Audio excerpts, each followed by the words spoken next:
So we have two guest speakers today. We have Melissa Green from the University of Alabama and Jim Tignor with Toby Dynavox. And I'll go ahead and introduce Melissa first and then let her share with us, and then we'll have Jim go next. So Melissa is a Technology Accessibility Specialist with the University of Alabama Faculty Resource Center's Technology Accessibility Team. A teacher, librarian, and technology enthusiast, Melissa helps to ensure technology users, including those with disabilities, have a functional and accessible technology experience with the university's web presence and instructional and emerging technologies. Melissa holds a master's in education and curriculum and instruction with a concentration in assistive technology from George Mason University and a master's of library science from the University of Alabama. Melissa embraces technology's potential to foster access and inclusion for all, a perspective informed by her work in the disability community, libraries, and information technology. All right, Melissa, are you ready? Yeah, I'm ready. Let's do this. All right. Hi, everyone. Thank you so much for the warm welcome. As was mentioned, I am Melissa Green, a Technology Accessibility Specialist at the University of Alabama. My unit, the Technology Accessibility Unit, that makes it sound really big. It's actually like 2.5 of us, but the Technology Accessibility team is housed as part of the university's Faculty Resource Center, which is the unit that provides support and instruction around the instructional technologies that are used on campus.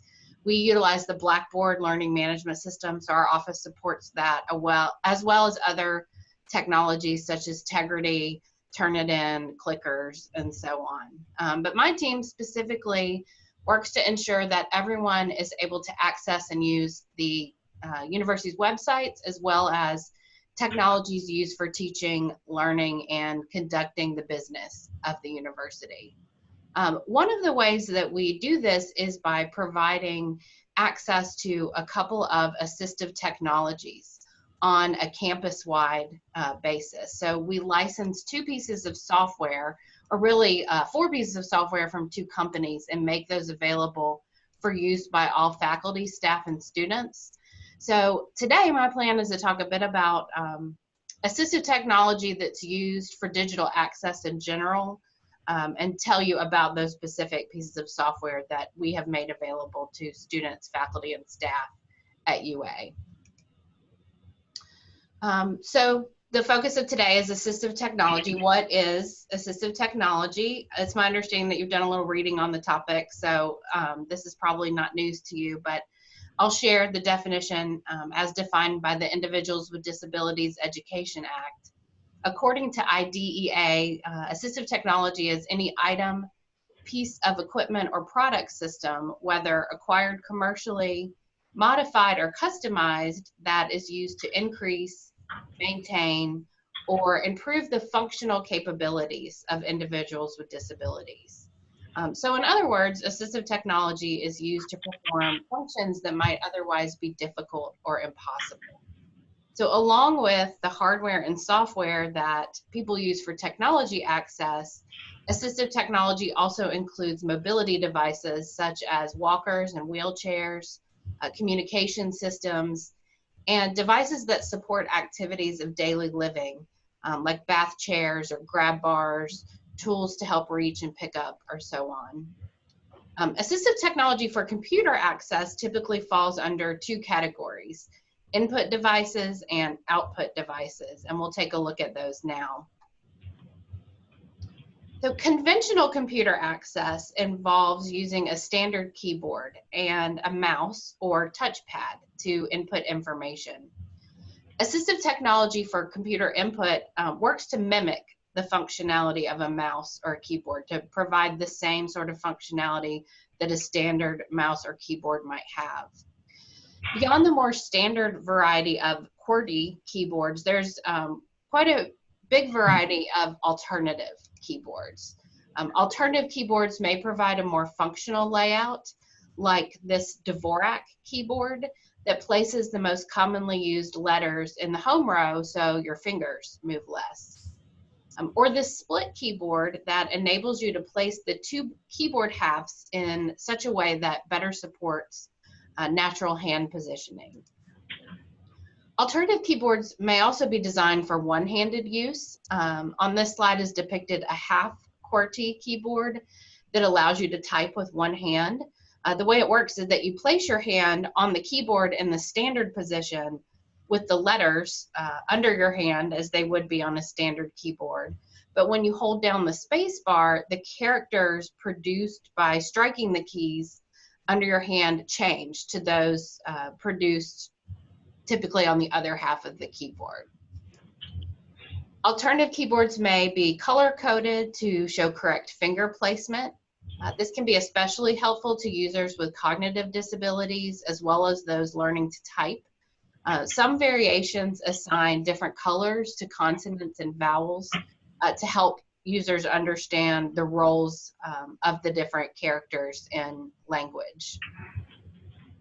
A large key keyboard is another example of a type of alternative keyboard. Bigger keys make the keys easier to locate and strike, and the larger print on the bigger keys can make it easier for the keys to be seen. Kind of in the same vein, large print keyboards help make keys easier to see for older adults, users with low vision, or others who just want to reduce or prevent eye strain. This slide depicts an EZC brand keyboard, and it has large, bold, black letters on white keys. So in addition to the standard white on black, they're also available in black on white and high contrast color combinations, such as black on yellow and yellow on black. A variety of accessories have been designed to make keyboards more accessible to people with disabilities. Like key guards make it easier for users to strike the right key or avoid striking the wrong one. Key guards may be used by people with unsteady fingers or those using pointing devices, which we'll talk about momentarily. Another type of keyboard addition is a moisture guard, a thin sheet of plastic that protects keyboards from spills, saliva, and other moisture. Alternative keyboard labels add visual clarity or tactile information to keys, like large print, or as shown on the slide, large print and high contrast. Tactile labels may also be available in things like Braille. So we've been looking at some hardware, alternative keyboards and keyboard additions, which are physical. Another alternative is an on-screen keyboard. On-screen keyboards are software-generated images of a standard or modified keyboard that are placed on the computer screen. And the keys on the on-screen keyboard are selected by a mouse, touchscreen input, trackball, joystick, switch, or electronic pointing device. And there's lots of possible features of these, like the ability to change the appearance, the ability to load different character sets for different languages, and use things like different word prediction, abbreviation, word expansion to speed up text entry. And this slide includes a screenshot of the Windows 10 on-screen keyboard. So earlier I said that conventional computer access involves using a standard keyboard and a mouse or touchpad to input information. Let's quickly look at some alternatives to the standard mouse. These alternatives may be especially beneficial for users who have difficulty controlling fine motor movements or who lack upper body control.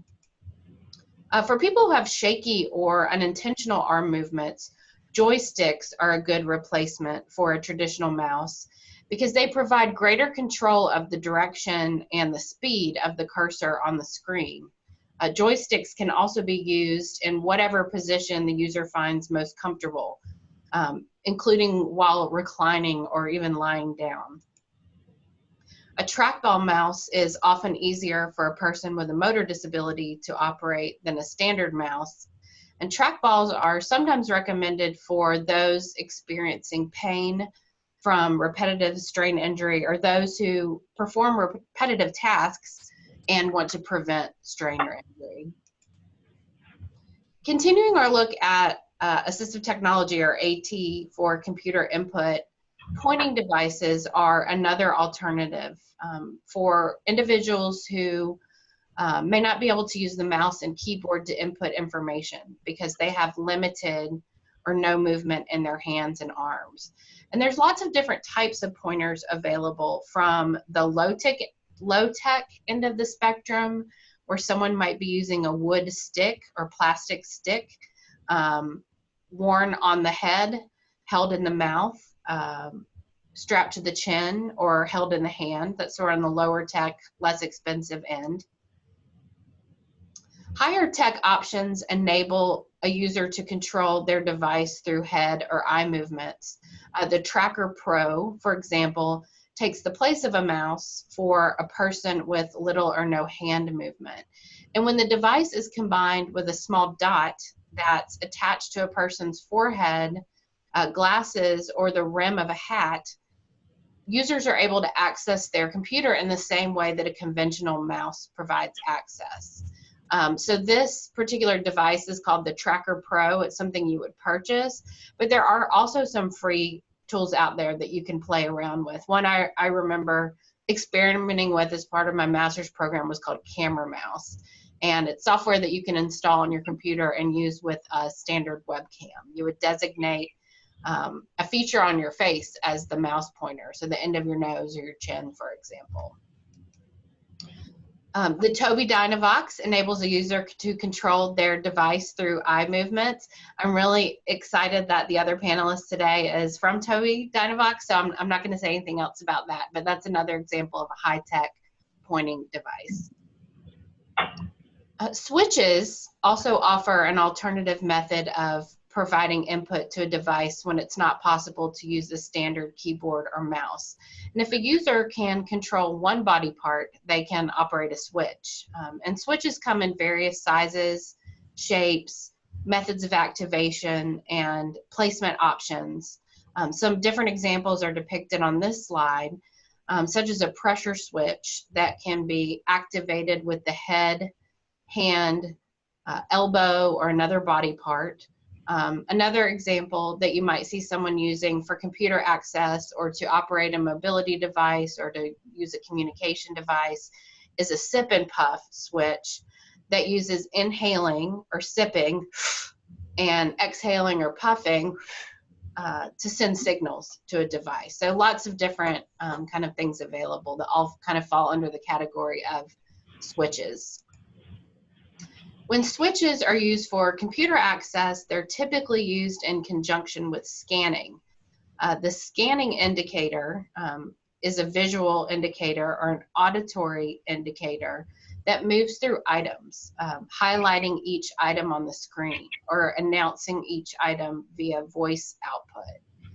And when a visual or auditory prompt indicates a specific keyboard or mouse function, the user then activates the switch and the desired function occurs. Switch control is the iOS accessibility feature that lets you control your iPhone or iPad or iPod Touch using a switch. I'm going to attempt to play a video demoing switch control being used with a pressure switch. I know we've got a lot going on multimedia-wise today, so it may or may not be successful, but I'm going to give it a try. This is our single switch auto scanning setup with Bluetooth and iOS 7 switch control. First thing we're going to do is triple click our home button to turn switch control on. So 1, 2, 3. And you're going to see the scan show up on the screen. So we did set it to pause for 3 seconds on the first item, as you saw there. And it's just going to auto scan through all the options on the home screen. We've set up Bluetooth, so the white and the orange.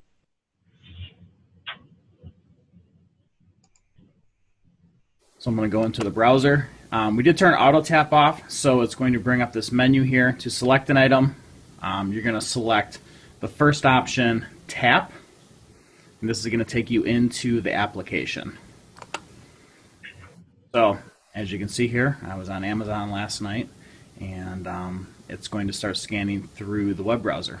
So if I want to exit, I'm just going to tap either the white or orange switch. It's going to bring up that menu again, and I'm going to wait for it to start scanning here and go to home. So that is the single switch auto scanning setup.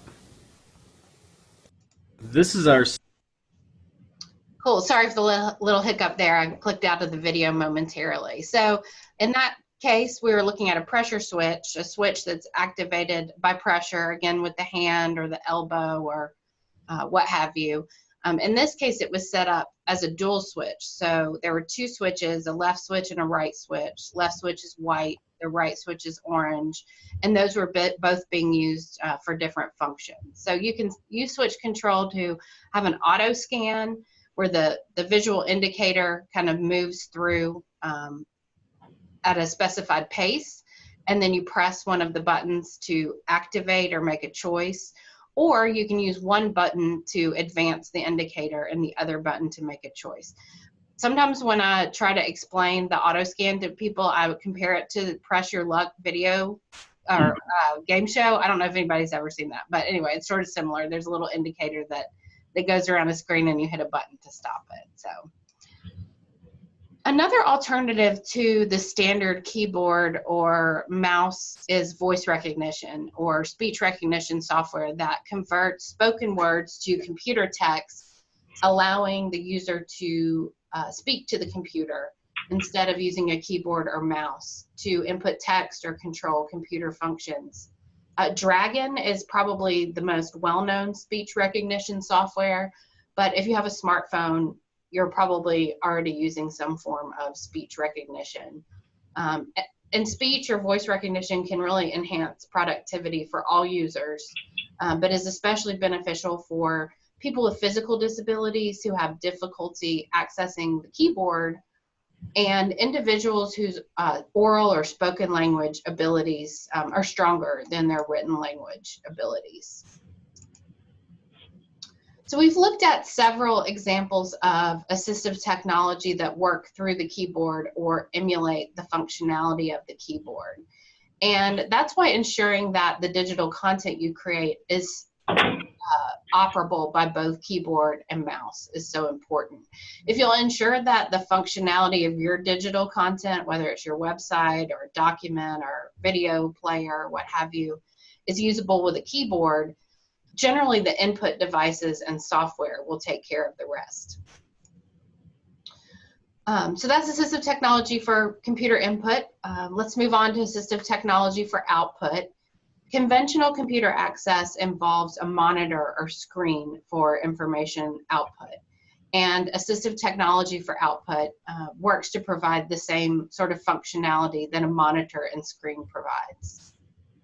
So a Braille display, as is what's depicted on this slide, is an example of AT used for computer output. You're probably all familiar with Braille, the raised dot printed language used by many people with visual disabilities. With Braille, each raised dot arrangement represents a letter or word combination. And Braille displays provide access to information on a computer screen by electronically raising and lowering different combinations of pins to form the arrangements of raised dots. So it's a dynamic piece of technology. If you've never seen anyone use one, I suggest looking for a demo on YouTube. It's really neat to see the pins raise and lower so quickly and see the user be able to detect what it's saying. Some Braille devices or Braille displays also include functions for interacting with the keyboard or doing computer input using Braille as well. A screen reader is a software program that converts digital text to synthesized speech, enabling the user to hear content and navigate with the keyboard or through touch input. Screen readers are used most often by people who are blind or have low vision, but they may also be used by people who have cognitive or learning disabilities, people who prefer to take in information or learn by hearing information read aloud, or people who maybe learn best by hearing both. Some folks, for example, are better able to maintain attention when reading written text by hearing it spoken aloud at the same time. Screen magnification software magnifies or increases text and images on the screen, the size of the text and images on the screen, making them more visible to users with low vision. Most programs have variable magnification levels, and some also offer a text-to-speech option. Magnification software is built into the major operating systems, but third-party software typically provides more functionality or features, like the ability to zoom to a higher magnification level than you would using what comes with the computer, or more color combinations to choose, for example. So that brings me to one of the assistive technologies that our team licenses for campus-wide use. Zoomtext Magnifier Reader is a screen magnification and reading program that enables individuals with low vision to see, hear, and use everything on the computer screen. The screen magnification tools in Zoomtext can be used to enlarge and enhance screen contents. And it also has screen and document reading tools that can be used to hear information spoken aloud. There's also a feature called Zoomtext Recorder that turns text from documents or web pages into audio recordings that you can then listen to on your computer or another mobile device. We're going to take a quick look at a video demo of Zoomtext in action.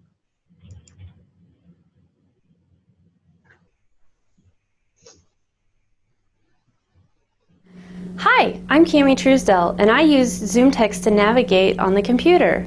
Zoomtext helps low vision users use the computer so that they can see text at larger sizes.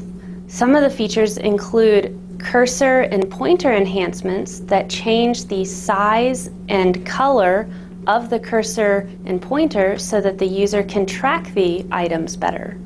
Additionally, Zoomtext offers a color enhancement feature so that the user can change the text against the background color so that it is more easily read. Color contrast is a major issue for users with low vision. This site is an example of poor contrast. In the navigation bar, they have white text on an orange background that does not meet sufficient contrast ratios and is difficult to see for some users. Additionally, once a link is selected, it becomes a yellowish-orange color against orange and is difficult to see the selection. In the main content area, there's an orange heading against the white background that also has poor contrast and is difficult for certain users to see. Focus is a major issue for users of low vision. Sometimes it's difficult to track the focus or to see when messages appear on the side. On this login form, we're going to type in an email address and a password and see if we can track where the error message appears. Once we activate the sign-in button, we will scroll around the screen to find visual indication of the error message. This error message disappears fairly quickly, and the user does not have time to read the message before it disappears. Horizontal scrolling is another big issue for users with low vision. When the user has to move the horizontal scroll bar to navigate the page, they lose their place when navigating back to the content they were reading. So that was an overview of major issues affecting screen magnification users while using the web. Okay, so we saw a little bit of Zoomtext there, as well as some information about accessibility challenges encountered by Zoomtext users as they navigate the web. So Zoomtext we've licensed and is available for use on all university computers. The way that we have chosen to deploy it is by encouraging the network administrators and computer lab managers across campus to install Zoomtext on every single computer. Our license allows for 15 simultaneous users.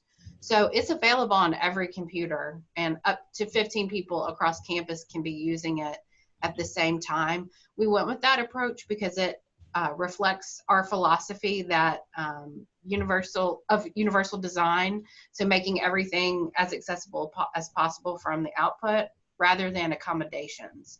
So I know many of you are in libraries or are going into libraries or have some connection with libraries. I was a librarian before I joined this team. The library I worked at, had a designated assistive technology station where if you needed to use the software, it required, identifying yourself to a librarian or staff member and having that person kind of get you set up on the machine. We don't want that. We want anyone to be able to use it, and if it will benefit them without having to sort of sit in a special chair or identifying why they might need to use the software. So that's why we've chosen to deploy it in the way that we have. While not exactly used for computer input and output, another important type of assistive technology used in conjunction with the computer is software that supports reading, writing, and learning. And the other software we have licensed for campus-wide use falls under this category. TextHelp is a company that offers a collection of Mac and PC desktop software, Google Chrome apps and extensions, and iOS and Android apps that support reading, writing, language, and STEM subjects. And these tools have been made freely available to all university faculty, staff, and students on both personal and university devices. So you can download and use them, on your laptop or your personal phone just as easily as they can be installed on a computer lab or someone's work computer. We make them available through our Office of Information Technology software catalog, which is essentially a web page or website where folks go to download all the software we make available. So Microsoft Office, Adobe Creative Cloud, antivirus software, as well as these tools, which again, is a reflective of our belief that while accessibility and accessibility tools are necessary for some, they're beneficial to everyone. And we want to offer them alongside everything else without requiring any special sort of request process. So one of the tools, Read and Write, supports reading, writing, language, and studying, and it offers a simple toolbar at the top of the screen that users can customize to meet their specific needs. It offers support for tasks like reading text out loud, understanding unfamiliar words, researching assignments, and proofing written work. And it's especially beneficial for students with learning disabilities and English language learners. But again, it has features that are going to help anyone who's doing any kind of reading, writing, or research. This toolbar is also available as, in addition to desktop software, as a Google Chrome extension and an iPad and Android app. Snapverter is an add-on for Read and Write. It's also available as a standalone iOS app that transforms papers and files into readable PDF documents. So after installing the Chrome app or installing the iOS app on your phone, you can take a picture of text in a book, handout, or other paper-based item, and Snapverter will convert that image of text, so inaccessible text, into a PDF with actual text using optical character recognition and upload that to your Google Drive. And if you like, you can then use Read and Write to hear text read aloud and other features. So this is the one that I use the most, just for me personally. Again, I came to this role from the library, and I'm thinking about all the times I would help a student locate a research source in a reference book that couldn't be checked out. They rarely wanted to take the book to the scanner and scan and email themselves a PDF. They would usually snap a picture. And if they had Snapverter on their phone, that picture would be much more useful. It would be a PDF with text that they could search, copy and paste, or again, if they needed to do so, have read aloud. The final piece of the TextHelp suite of tools that we've licensed is called Occupational, and it supports math and STEM subjects. And it lets you type, handwrite, or speak to create equations, formulas, and other math and chemistry expressions. There's also a library of ready-made expressions that you can insert into a document. Equatio also supports LaTeX, which is a typesetting and markup language widely used for mathematic and scientific documents. And our users also have access to the Equatio MathSpace collaborative workspace and Equatio Mobile, which is depicted on the right side of the slide.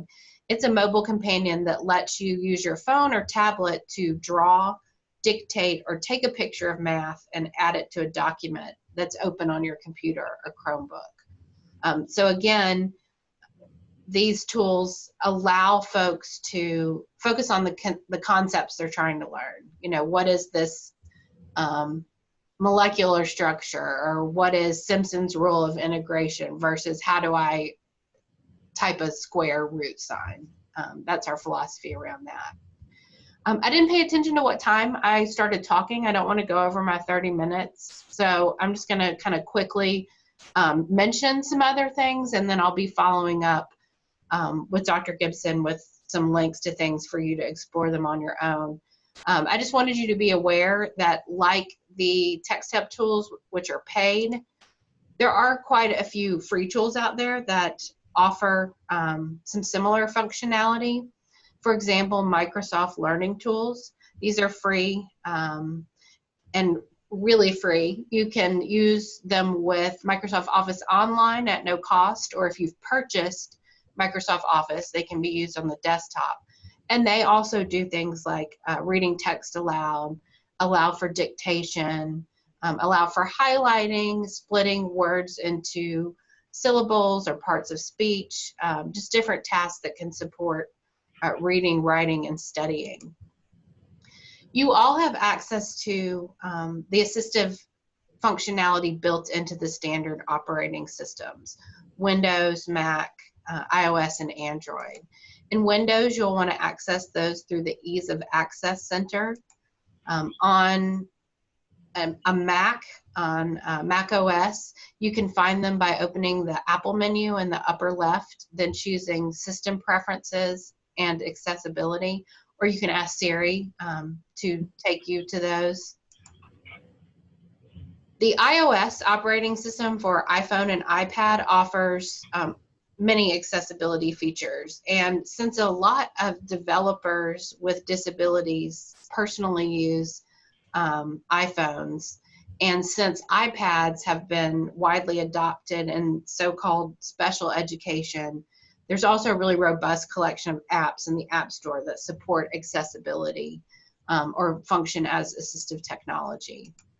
I don't want to give short shrift to Android. I happen to use an Android myself, but there's really not a lot there that hasn't already been mentioned. Similar types of functionality, being able to change font sizes, color contrast, use speech to text and text to speech, and so on. So again, I'll follow up some links that you can use to explore those more on your own. So in closing, it's my hope that this information will provide you with a better understanding of the hardware and software that people with disabilities use to access, interact with, and use computers and other devices, and that you'll apply that understanding in creating digital content that everyone can access and use. So that's all I have. I look forward to hearing what the other speaker has to say and having some discussion with you. Thank you, Melissa. Sure. We're just going to take a couple of seconds to get things set up for our next guest speaker. So we want to welcome Jim Tignor. He's a graduate of UNC Chapel Hill from the Department of Occupational Science. For 18 years, he worked in North Carolina public schools as an occupational therapist and an assistive technology professional. In 2006, he came to Chapel Hill Carver City School District to develop their assistive technology program. Currently, he works as an AAC consultant for Tobii Dynavox. Jim's driving professional goal has been to explore how technology can increase an individual's ability to access their life. Jim is the author of techninja.org, a blog about the intersection of occupational therapy, technology, and education. So, welcome. Thanks so much. So I'm shifting gears just a little bit because Melissa did an amazing presentation, and I was going to talk about some of the things that she talked about, kind of wearing the old hat from when I was in the public school system. She did a really nice job with that, and I'm going to let most of that lie. I may look at some things later on, but what I'm going to do now is I'm going to look at Tobii Dynavox and the things that we are offering to help people access their life. We are initially creators of communication software and hardware. Tobii Dynavox is started in the US, Dynavox did, Tobii is Sweden. We merged in early 2000. We make our own hardware, we make our own software, and I want to kind of look through some of these things. The first thing that I want to talk about is communication disabilities, that there are more than 2 million people in the US with a severe communication disorder that impairs their ability to talk. Only 5% of these have a speech device. To me, that number is staggering. I have folks out in the field that will ask me, who's my competition? Who are the other competitors out there? And my response is that the real competitor is a lack of awareness, that people don't know that there are people that don't, one, have access to their voice, and two, that there are solutions for them. So that's the biggest competition that we have. We believe that a communication system should increase participation in all environments, and we're going to look at that a little bit later, and I think this is going to be of interest to you guys particularly. So environmental controls, we want to be able to support timely interaction. You shouldn't have to take 20 minutes to carve out a short sentence to somebody. We want to provide meaningful language to the person that's on the hearing end, the recipient. We want to, and this is huge for me coming out of the public school setting, is that we believe that language and literacy development are crucial. So if I set somebody up with a communication system that meets their needs where they're at now, but doesn't grow with them, that's problematic. So whatever systems that we're putting in place for folks should grow with their needs as they develop skills. Obviously, we want successful day-to-day interaction, and then we want to be age and level appropriate.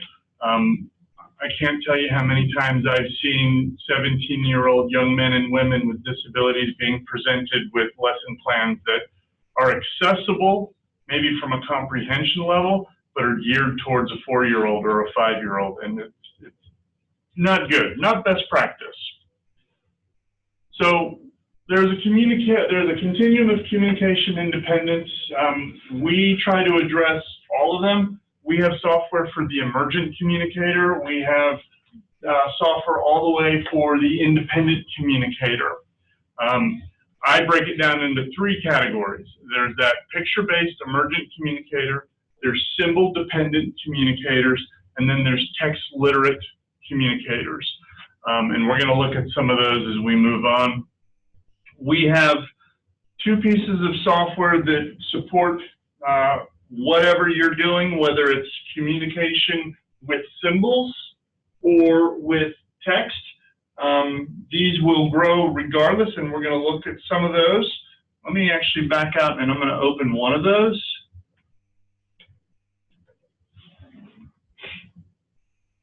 So this first one is called Snap Plus Core First, and where did it go?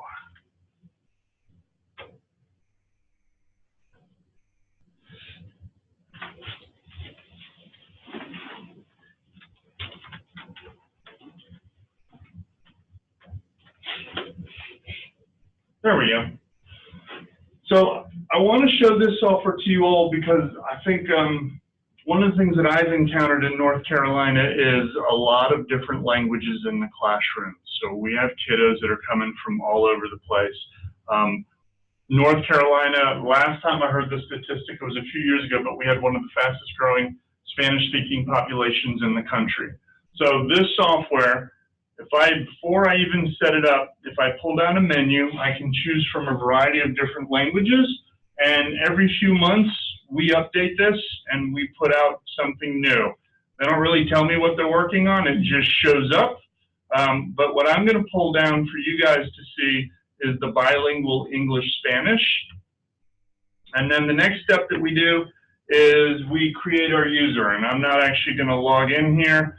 I'm just going to call this UNC test. So I can choose a voice. We have about 40 different voices when you're online. We have just a handful here when I'm not. I'm going to go with Josh. I'm going to move forward. You can help improve the software by sending anonymous data. We always like to do that. So some of our communicators are using a single button. We're talking cause and effect. You're going to ask one question and they're going to have one response. Some of our communicators are using an 8x10 grid. If you were to look at the grid set that Dr. Hawkins was using, it probably looked more like this.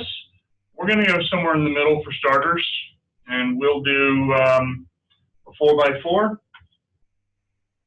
And it is going to create my new user. So this is a communication system. Most communication systems these days use some form of core language, and that's what you're seeing here on this page. Core language has been decided to be about 700 words. Those are words that we all use in any environment. Dr. Karen Erickson here at UNC has been doing a lot of work with that and helping us kind of understand what those words actually are. So these words can be used pretty much anywhere. Then you've got your fringe vocabulary. Those are words that might be important to me. I'm a mountain biker, so I want to talk about my derailleur and my helmet and my handlebars. Somebody else here may not be a bicyclist, and those are not your fringe words. You may have a different hobby. But using my core words in my fringe, I could build a sentence. So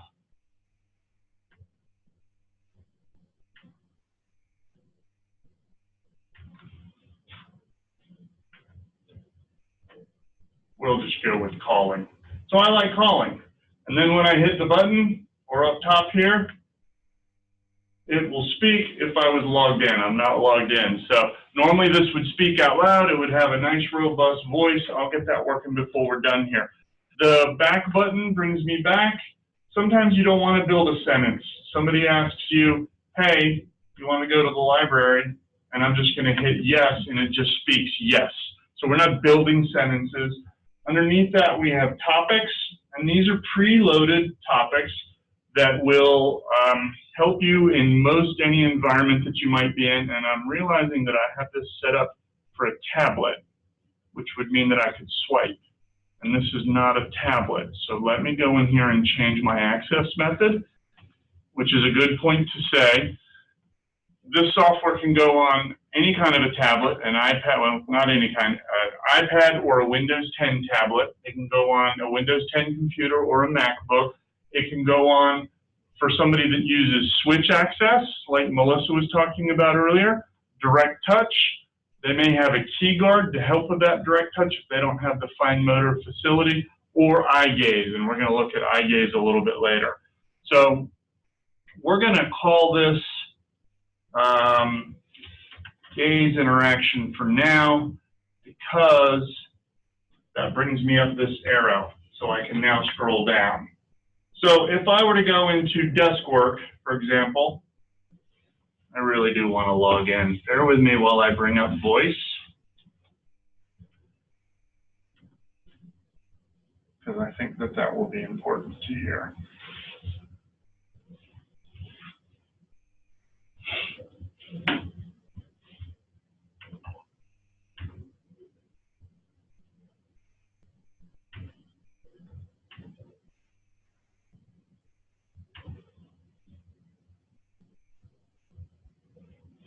We're going to adapt. You can use my hotspot if you want.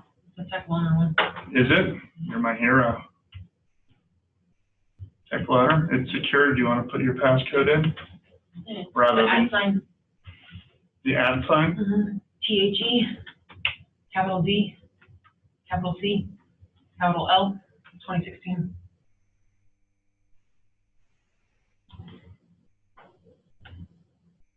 Yeah, I thought I hit one too many.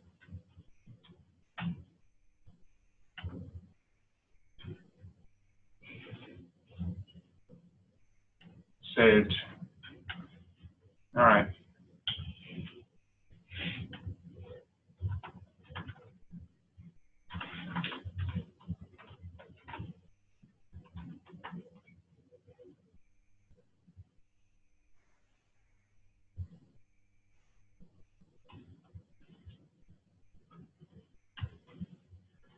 the pressure of a ton of eyes and videotaping.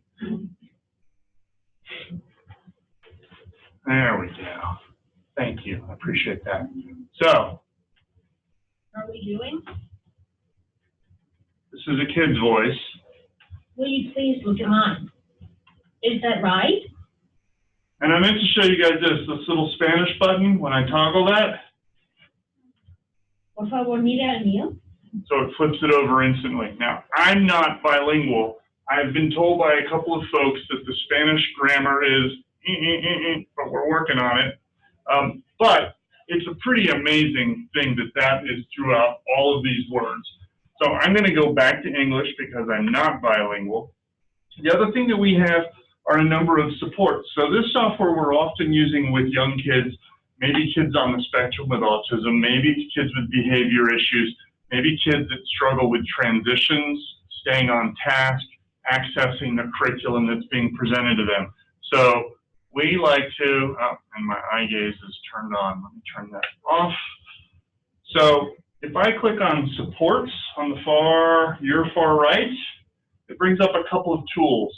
So there used to be in the school districts a piece of assistive technology that you could buy from a company. It was a clock about this big, and I'm looking at you because I know you've seen them, and it looked like this, and it was red, and you would tell a child that was struggling with transitions or staying on task, we're going to do this activity for this amount of time.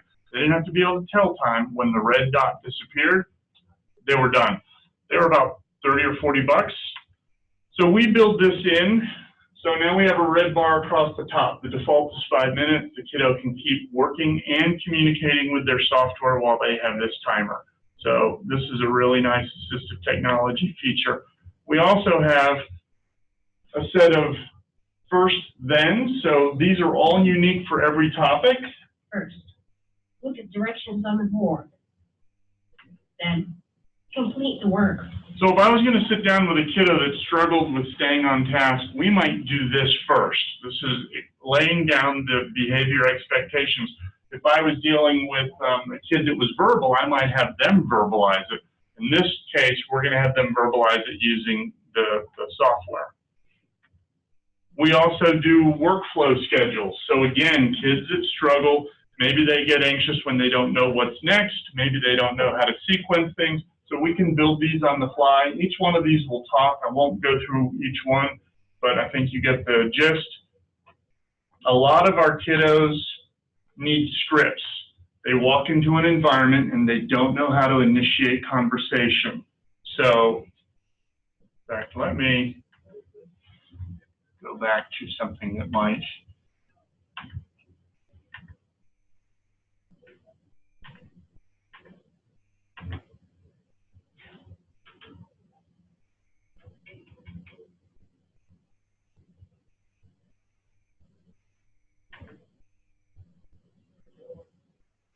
We'll go to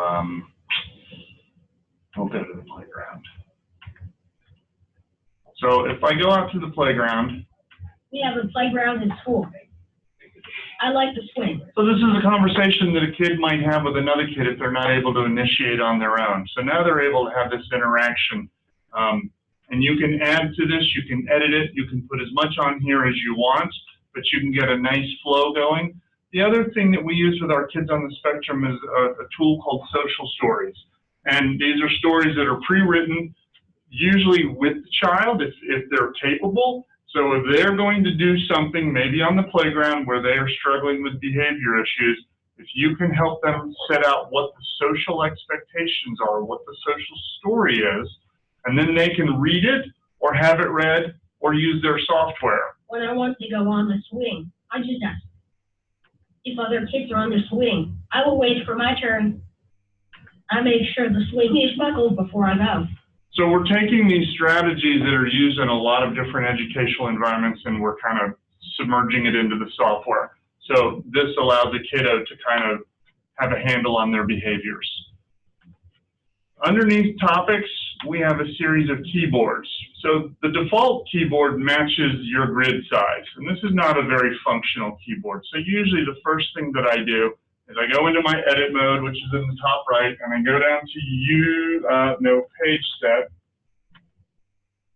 And then I go to my keyboard page. Actually, let me go to page and then grid size. So the overarching page set is a 4x4. We don't count the navigation bar.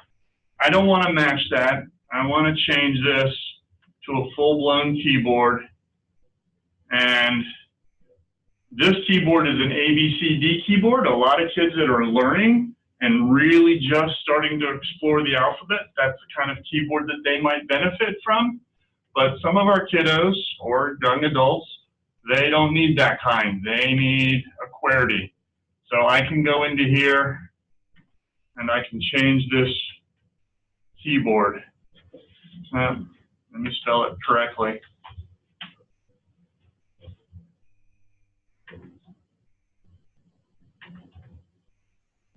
So when I come out and then I go back in, did not shift. So this is a software issue that I have to send up to my engineers, but in the Spanish, it does not seem to shift to QWERTY, so we're going to fix that. And I'll show you when it's in the normal form in a little bit. We also have in the blue, this is word prediction, so you can decrease the amount of text that a kid's doing.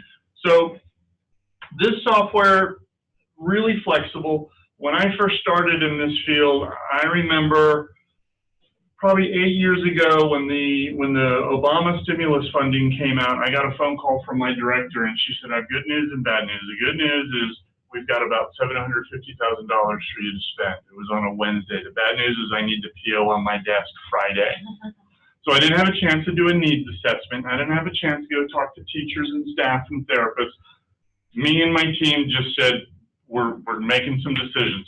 So we purchased a couple of devices. This was 8 years ago, 10 years ago.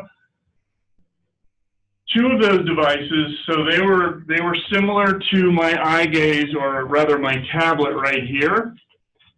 2 of them are still in the boxes because they were so hard to make changes, to edit. Every time you changed one button, you would have to pull out a manual and you'd have to retrain yourself.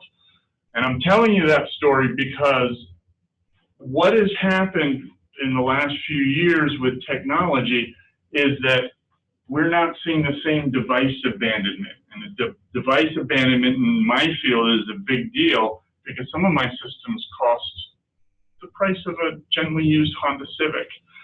And if they're abandoned because caregivers are overwhelmed by the programming, that's a problem.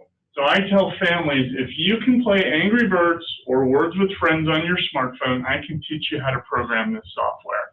That's huge. I'm going to minimize out of the Snap Plus Core first, and the next piece of software that I want to look at is called Snap Scene. And I really like this software. We initially made this for the emergent communicator for kids. We're finding that we're using it a lot with adults. We're using it with folks with aphasia. We're using it with folks maybe with traumatic brain injury. And let me show you kind of what it's about. It's really simple. This blue column is basically books. The orange columns are the pages within the book. So this one says basic concepts. And when I click on that, it brings up some new pages. So these are kind of set up with kids in mind. You click on this little square. I'm referring to the square, not the circle. I do know my shapes. So this is easy to make on the fly. These are set up for kids. But if I were to go up to the top right and go into my edit mode, I can make a new notebook. And we're going to give it a picture. Why not? We'll hit check. And now we've got this new page set. So I'm going to go in again. And let's see, we'll do a silly picture. We'll hit check. And here's where this is beautiful. If I go up to this hotspot, now I have a pen. I'm going to hit record. Those are my glasses. I hit done, I hit check, and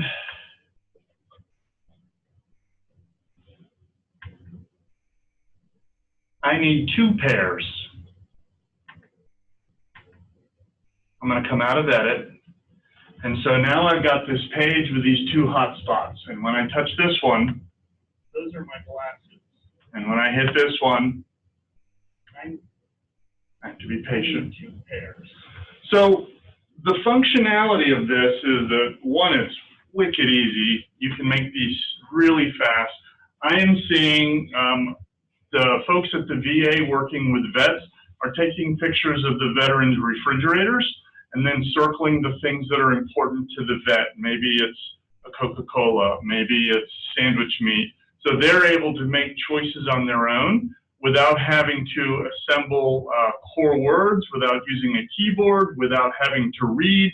They just look at pictures and they hit a button and they go. I've seen speech therapists take a picture of maybe 4 different activities on the desk, circle them, put a name to them, and then let the student pick which one they want. So similarly, you could let people make choices about movies or books or whatever.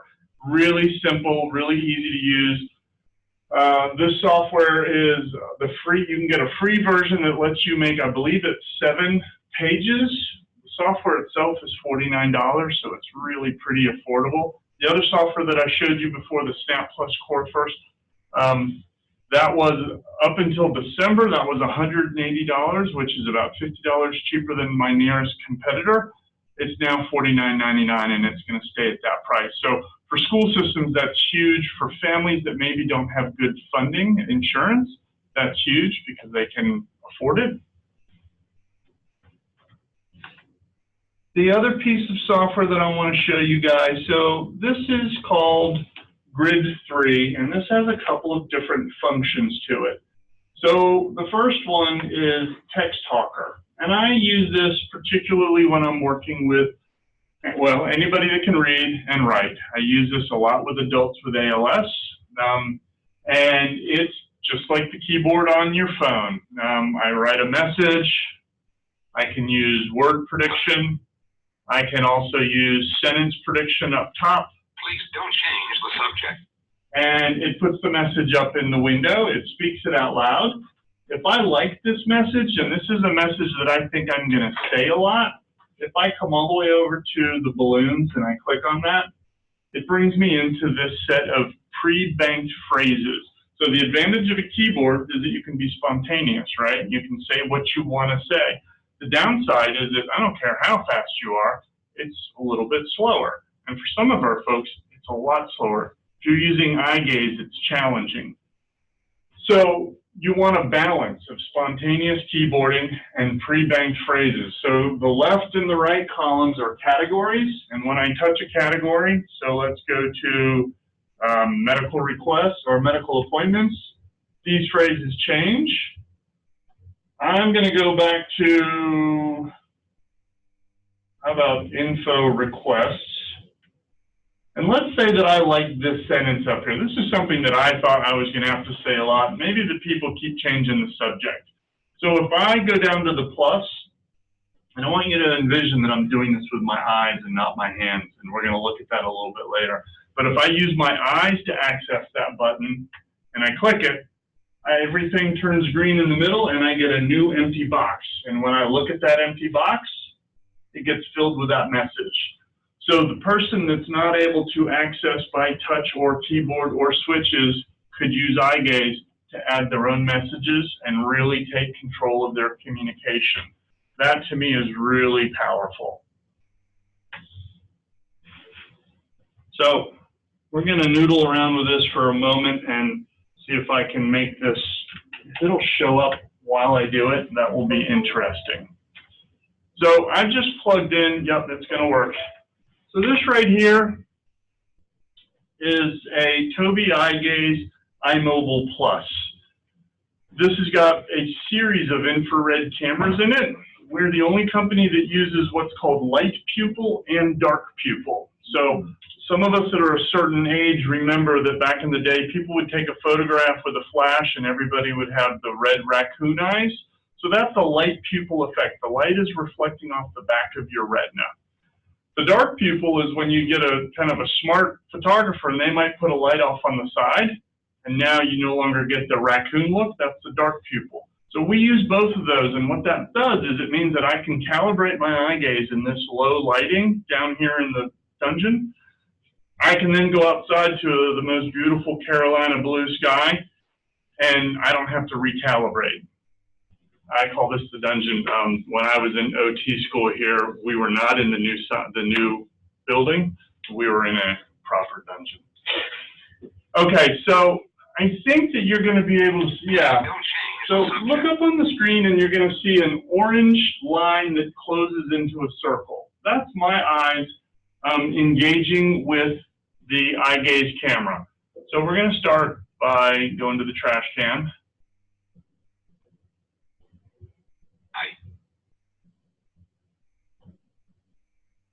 Really?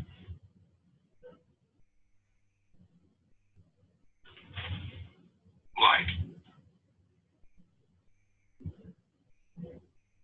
Liam? Here. I really like being here. So that's eye gaze in a nutshell. I'm going to touch like it's a tablet. So I'm going to show you a couple other bells and whistles. We're going to go to Grid Explorer. We're going to do this little game here.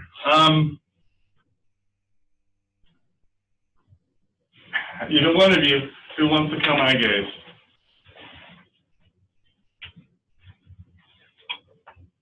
So we're going to do, let's see if we can do this without going to the full calibration.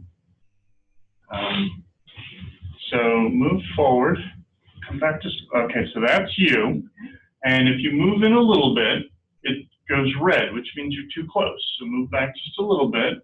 And if you move back even further, it's going to go red again. But there's a good window that you can move within. When I first started this, we would take a ruler or measuring tape and we would go from your nose to the screen. You'd be 18 inches away and you couldn't move. And we'd spend about 30 to 40 minutes calibrating the system, and then it may or may not work. We're not even going to calibrate for you. So what I want you to do is look at the start. It's going to take a moment because I have a lot of software open. All right, so you're the bicyclist, and you get to perform these different activities by completing a circle.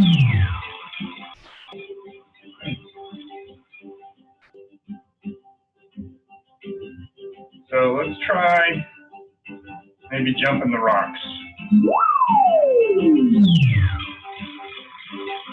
Not wanting to go?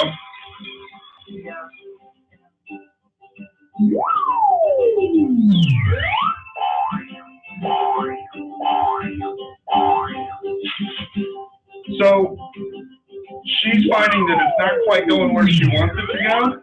So we're going to make it a little bit easier. And we're going to go into settings, and we're going to go into eye gaze, and we're going to calibrate. You're going to have 5 dots. I want you to watch those dots with your eyes. You don't have to stay rigid stock still, just kind of be comfortable.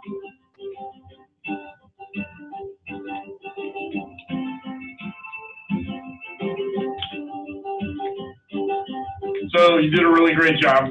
You got all green. Let's say that we weren't happy with just this top left one. Let's say it was yellow. We click on it again, and you're going to do just that top left one. So we can really calibrate it for a good reading. And now, try it. It's going to be easier.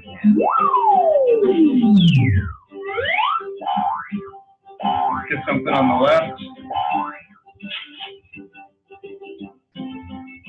Got to make that full circle.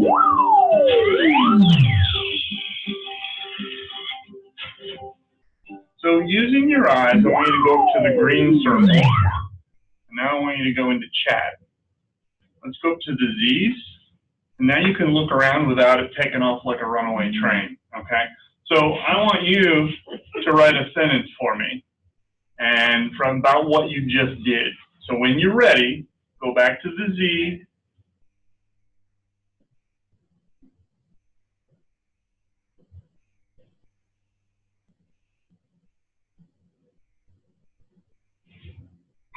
biker, bike, up. When you're ready, Hill. if you look at this speak button, Mountain biker, bike uphill. fantastic. Did she do a great job? So I show the game because I think these games are really important. This is not communication, and that's supposed to be a big part of my job. But I know that with young people, I got you to calibrate it, and you did a great job. But some of my young folks, they don't have the attention span or the interest or maybe the comprehension of why they're doing it. But if I can get them playing games, then we can establish that they have the skill to use eye gaze. Communication is a whole nother issue, right? But if we can kind of remove the question of access, can they use the system, then that's a huge step. So I think that's really important. The other piece I want to show you all, and so this is computer control. So you notice on the far right, I've got left click, double left click, right, and a keyboard. And so I can use my eyes, and I can also go down to, I don't know if it's going to work because it's calibrated you. I might have to calibrate again. So I can bring up my keyboard. I can go back to clicks. Yep.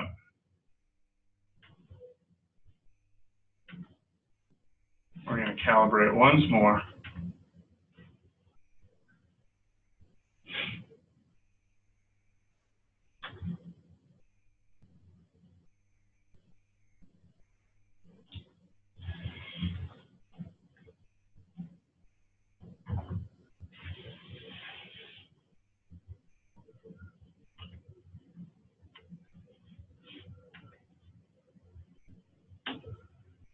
So if I go up to left click, and it takes a little practice.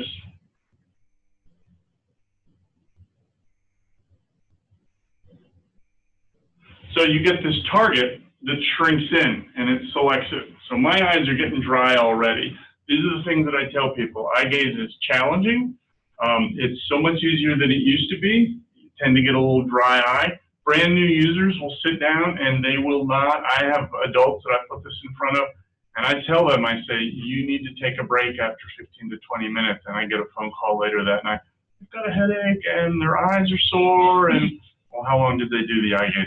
It's just like the first time you go for a jog around the block, if you've not been working out and everything hurts. We don't use our muscles in that capacity that often, so you have to build up your endurance, but you can. So the other piece that I want to show you, let's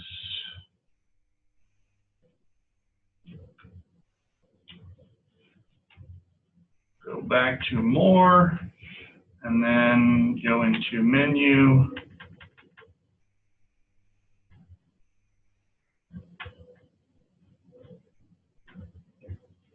So I'm going to add text communication.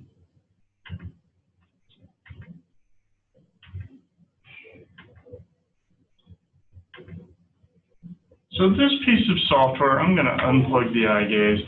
This is a little more robust than just the text talker that I showed you. I have a keyboard that I can use in the same capacity. If I go to the home, I have bank messaging that I can use in the same capacity, but I also have the ability to do message banking. So if I was somebody diagnosed with ALS and I hadn't lost the ability to speak yet, I could record my voice into the software and it will store it. And then when I use the software down the road, when I need it, it'll talk in my voice instead of one of the 40 to 50 computer voices that are out there. So that's built right into the software. We have social media pages. So again, you got to keep in mind, this person is not able to use their hands. They're not able to use the mouse. They're not able to use keyboard. Some of my folks will use their eyes to control the cursor, and they may have a switch that is a single button. And if they can do that, then they're really in a good position because that's really fast. But I really like these interfaces. If I open up Facebook, I get the browser in the middle. And I know you guys are familiar with all of these names, messenger, status, navigation, etc. So that's a really nice tool. If I go up to the Z, the eye gaze is put to sleep, so I can look around and read and explore and not open up pages inadvertently. Similarly, I gotta unsleep. We've got a nice interface for YouTube. I can play all my videos in here. Same with Twitter. I think it's funny that they put Twitter on there. We also have the ability to pair your computer with a cell phone. And so think about this. If you're somebody sitting at home, locked in the house, and you're not able to pick up a standard phone and you're not able to pick up your cell phone, if you could do everything with your eyes, you can go to your keypad, you can go to your contacts, you can dial, and then you open up your keyboard and the computer talks for you. You can now make those conversations, those phone calls with people without somebody else's assistance. Caveat there, Apple still doesn't play nice with others, even though I'm an Apple fanboy. If you remember how they locked the feds out of texting, they lock us out too. They lock everybody out. We don't take it personally. But I can pair with any Android phone, most any Android phone, and I can do texting also. So this is huge for people to be able to have that kind of interaction and have that built in for eye gaze access. I can pair with email. The other things I want to show you, so I don't know if you've noticed, some of the terminology on this is a little weird. Service, evidently that's what they call infrared in the UK. But if I look at service and I open it up, I can control my TV, my DirecTV box, my Apple TV, my phone, DVD, stereo, home, answer, intercom. I have a guy up in Virginia Beach. He is bedbound, had a pretty severe accident a couple of years ago, and he uses eye gaze to turn his TV on and off, to turn his stereo on. He opens his curtains and closes them with his eyes. He opens his back door to let people in and out. And he also has controls for his hospital bed so he can reposition himself. This is not even that much about communication for him. It's about the whole environmental control. He can get online and surf the web. He can go on Facebook. So this is a guy who's bedbound and will be for the rest of his life. And this world is opened up for him. So it's pretty tremendous. I want to be conscious of time. I'm going to shift gears a little bit, and I'm going to just kind of talk about hardware, just so you have a sense of what we have available. And I didn't bring all of it, but I brought a couple of them. So I already showed you this eye gaze iMobile Plus. This is USB. You can download various levels of software that will allow you to access your computer. These start at around $850 and then go up to about $1,400 depending on the software that you're looking at. That's really pretty good in the scheme of things. We also have a couple of dedicated eye gaze computer systems. We build most of our own hardware and our own software, so I like to say that we're kind of like Apple in that way. We make this work together. So this is Gorilla Glass, magnesium metal backing, built-in speakers, infrared is built into it, swappable batteries, so I can change out my batteries while the device is still on if I had to. These batteries are usually good for 8 to 10 hours a day, depending on what I'm doing. And there's a mount on the back, so if you have to mount it to a wheelchair, think Stephen Hawking, you've got the ability to take your device with you wherever you go. You've got a front-facing camera, back-facing camera, 3 USB ports, HDMI, and that cameras that are here are built into here. The nice thing about this is you don't ever have to readjust. It's all built in together. So these guys, this is the i12 Plus, and then we make an i15 Plus, so that's the diagonal dimension. The i15 is that much bigger. This retails for about $14,000. The i15 is about $16,000. So how do people get these? typically Medicaid, Medicare, or private insurance. And we do a lot of work with their speech therapist who has to write a letter of medical necessity, and that allows them to kind of get this stuff funded. We're really lucky in North Carolina. Medicaid does really well by our kiddos, so that's nice. This can come with the eye gaze. You can also get it without the eye gaze if you just need the direct touch, because it's essentially a giant tablet. And this is the I-110.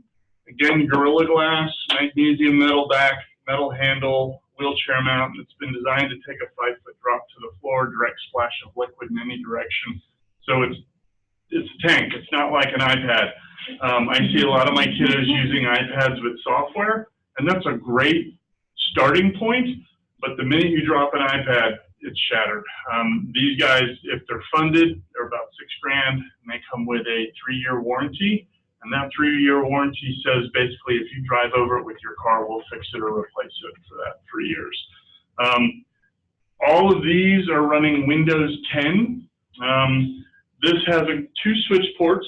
So I know Melissa talked about switches a little bit. If you're a switch accessor and you use scanning, you can use this or this. Does not have eye gaze. So this is more of your direct selection or switch. The other thing for you guys to know is that if these devices are paid for by funding, federal government mandates that they come as a locked, dedicated speech device, which means that you can access the internet, you can't access Facebook, you can't use the infrared remotes unless you get it unlocked. And the unlock, there's a fee. It's one time only, $25. And it seems kind of like a nuisance, but I'll tell you that about 4 or 5 years ago, that unlock fee was $400. So we're moving in the right direction. $400 is prohibitive for a lot of families. $25 is usually manageable by most families. I thought that it might be interesting if anyone else wanted to try the eye gaze. If y'all are interested, we can set that up. Takers. No? Okay. We have 2 other tablets that are based off of an iPad. It's a speech case, and basically an iPad fits right into the body. It's more affordable, but it's also fundable. The case has Bluetooth speakers and switch ports, and if you were to look at it next to this, they look really similar, except there's an iPad tucked in there instead of a Windows 10 tablet. A couple of stories I'll tell you. I told you about the fellow in Virginia Beach. The other person I'll tell you about is a woman that, when I first started the company, she had already been using a device as a trial. People usually get the device maybe for a month or so to try it out and make sure that it works. And she had already been doing a program called Model Talker, which is online. And it's when you still have your voice. So this is a woman with ALS, and she basically sat down in front of a computer with a microphone, and she recorded a couple thousand words and phrases. It was tedious, I'm sure. When I met her, she had no voice, so I never heard her speak. I worked with her for a little bit, and then her permanent device arrived, and we set it up. We got it all styled out on her wheelchair mount, and then we loaded her voice. And she turned to her husband in the thickest Long Island accent I've ever heard. She told her husband that he was a cutie pie. And I get chills just thinking about it, but I had no idea that she wasn't from North Carolina, that she was from Long Island, but that Model Talker captured her voice in the accent, and her husband turned to me and said, "That's her voice. That's what she sounded like." So the technology that we're making, that you guys are working with, can provide a lot of modern miracles, and I think it's pretty exciting. That's kind of what I have for you today. Okay. Any questions?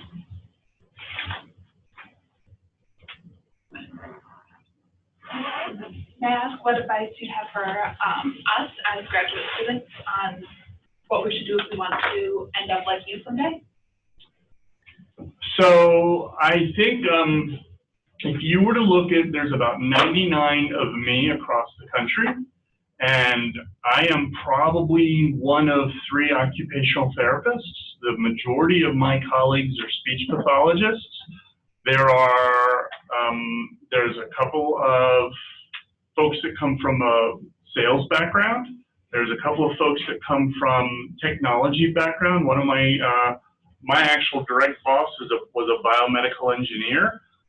So the point is I think if there's not a specific background that you have to have. You have to have a love of technology, and I think you have to have a love of people and a willingness to spend time with them when they're in hard places and help them get to a better place. I was with the school system for 18 years, and it was really rewarding. I did not know that I was going to jump ship and get a new job, and this just kind of was serendipity. It fell in my lap, and it's been a really wonderful fit. But I think that we're going to see more and more of this amazing technology. I would not be surprised if in the next 5 years or so, we're going to see more wearable technology that helps our people with disabilities. I get so excited when I see the universal design. Melissa talked about that a little bit. When I think about drag and dictate, when I first started 18 years ago, I remember I had 30 psychologists at one of the local public school systems, and the district had said, we need to get them drag and dictate. They're spending too much time typing. So these are folks that are highly educated, skilled adults. Within 3 months, every one of them came back with that software and said, I can't use it, it doesn't work. Now this was 18 years ago, okay? It's come a long ways. But what I really love is that, as Melissa pointed out, there's so much great voice dictation just on our phones, on our computers. It's universal design, it's everywhere. And so to me, whatever you guys do, if you're at all involved with moving technology out to the people, out to the masses, and making it more accessible, when that happens, the folks with special needs benefit hugely, because the more common it becomes, the more the prices go down and the more accessible it becomes. Melissa, if you're able to unmute your microphone, we'd love to hear your advice as well.